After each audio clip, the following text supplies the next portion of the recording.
மேலை நாடுகளைப் போல தமிழ்நாட்டிலும் இயந்திரங்களை கொண்டு பால் கறப்பதற்காக நடவடிக்கை எடுக்கப்பட்டு வருகிறது என்று மதுரையில் அமைச்சர் மனோ தங்கராஜ் பேட்டியளித்துள்ளார். வருடம்தோறும் நவம்பர் 26ஆம் தேதி உலக பால் தினம் கொண்டாடப்பட்டு வரும் சூழலில் மதுரை மாவட்ட ஆட்சியர் அலுவலக கூட்ட அரங்கத்தில் பால்வளத்துறை சார்பில் தேசிய பால் தினம் கொண்டாடப்பட உள்ளதை முன்னிட்டு பால்வளத்துறை அமைச்சர் மனோ தங்கராஜ் தலைமையில் கூட்டுறவு பால் உற்பத்தியாளர்களுடன் கலந்தாய்வு கூட்டம் நடைபெற்றது. நிகழ்வில் வணிக வரி மற்றும் பதிவுத்துறை அமைச்சர் மூர்த்தி, மாவட்ட ஆட்சியர் பிரவீன்குமார் ஆகியோர் விவசாயிகள் பங்கேற்றனர். பின்னர் பால்வளத்துறை அமைச்சர் மனோ தங்கராஜ் செய்தியாளர்களை சந்தித்து பேசுகையில், மதுரை மற்றும் தேனி ஆவின் பால் கூட்டுறவு சங்கங்கள் நல்ல லாபத்தில் இயங்கி வருகிறது. தமிழகத்தில் உள்ள அனைத்து பால் கூட்டுறவு சங்கங்கள் லாபத்தில் இயங்கக்கூடிய சூழலுக்கு வந்துள்ளது.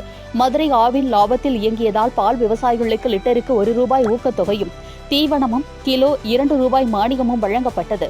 ஆவின் பொருட்கள் விற்பனையிலும் கூடுதலாக 50,000 லிட்டர் கொள்முதலில் மதுரை ஆவின் சாதித்துள்ளது. பால் உற்பத்தி செய்யும் விவசாயிகளுக்காக தமிழக அரசு நடவடிக்கை எடுத்து வருகிறது என்றும் அதற்கு விவசாயிகள் வரவேற்பு தெரிவித்து வருகிறார்கள் என்றும் அவர் தெரிவித்தார்.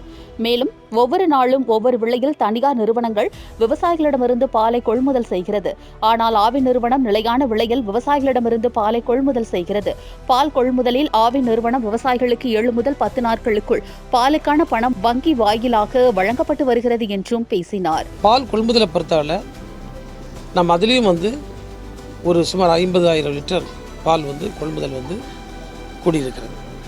ஸோ இப்படி அனைத்திலும் இது வந்திருக்கிறதுக்கு காரணம் இன்றைக்கி இந்த திராவிட மாடல் அரசில் நம்முடைய மாண்பு முதல்வருடைய வழிகாட்டத்தில் எடுத்திருக்கக்கூடிய பல்வேறு நடவடிக்கைகள் தான்.